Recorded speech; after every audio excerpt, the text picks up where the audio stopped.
நமஸ்தே. ஸ்ரீ பரம்ஜோதி கல்கி சரணம். ஸ்ரீ பரம்ஜோதி பகவதி பகவானின் அற்புதத்தை கேட்போம். என் பெயர் நகுல் கார்த்திக். நான் தமிழ்நாட்டின் நாமக்கல்லைச் சேர்ந்தவன்.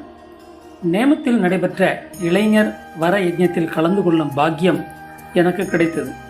என் தாயாரின் வற்புறுத்தலின் காரணமாகவே நான் இதில் கலந்து கொள்ள முடிவெடுத்தேன். இந்த வகுப்புகளில் கலந்து கொள்வதற்கு முன்பு நான் அளவுக்கு அதிகமான சிந்தனைகள் சிக்கிக்கொண்டு எனது 12ஆம் வகுப்பு படிப்பில் மிகுந்த சிரமங்களை எதிர்கொண்டு வந்தேன். நான் எதிர்பார்த்த மதிப்பெண்கள் கிடைக்காத போதெல்லாம் அதை எப்படி ஏற்றுக்கொள்வது என்றோ அல்லது அதிலிருந்து மீண்டு எப்படி முன்னேறிச் செல்வது என்றோ எனக்கு தெரியாமல் இருந்தது. எனது படிப்பு மற்றும் மதிப்பெண்கள் குறித்து நான் குழப்பத்துடனும் மன அழுத்தத்துடனும் மன அமைதியின்றியும் தவித்து வந்தேன்.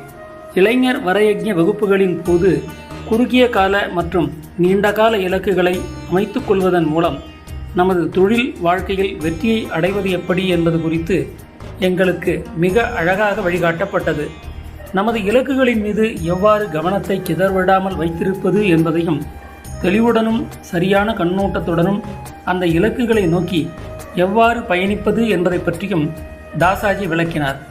இந்த போதனைகளின் வாயிலாக மதிப்பெண்கள் குறைவாக கிடைக்கும்போது மன அழுத்தமோ அல்லது சோர்வோ அடையாமல் அந்த மதிப்பெண்கள் எனது உழைப்பிற்கு ஏற்றவாறே கிடைத்துள்ளது என்பதை ஏற்றுக்கொள்ள கற்றுக்கொண்டேன். எனது இலக்குகளின் மீது எவ்வாறு முறையாக கவனம் செலுத்துவது என்பதையும் அவற்றை அடைவதற்காக எவ்வாறு உறுதியுடனும் சீராகவும் உழைக்க வேண்டும் என்பதையும் நான் கற்றுக்கொண்டேன். இந்த அனுபவத்திற்கு பிறகு எனது மனம் தேவையற்ற சிந்தனைகளில் ஈடுபடுவதை படிப்படியாக நிறுத்தி கொண்டது. எனது மன அழுத்தமும் கணிசமாக குறைந்தது. இப்போது என்னால் எனது படிப்பு குறித்து தெளிவாக சிந்திக்க முடிகிறது. படிப்பில் இன்னும் சிறப்பாக கவனம் செலுத்தவும் முடிகிறது.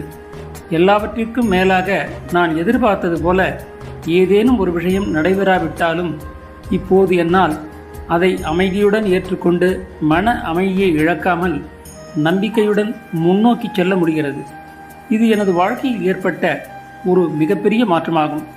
எனது மனதில் இத்தகைய அழகான மாற்றங்களை ஏற்படுத்தி தெளிவு, கவனம் மற்றும் மன அமைதியை நோக்கி என்னை வழிநடத்திய எனது அன்பிற்குரிய ஸ்ரீ பரம்ஜோதி பகவதி பகவானின் திவ்ய திருவடிகளில் எனது மனமார்ந்த நன்றியை பணிவுடன் சமர்ப்பிக்கிறேன்.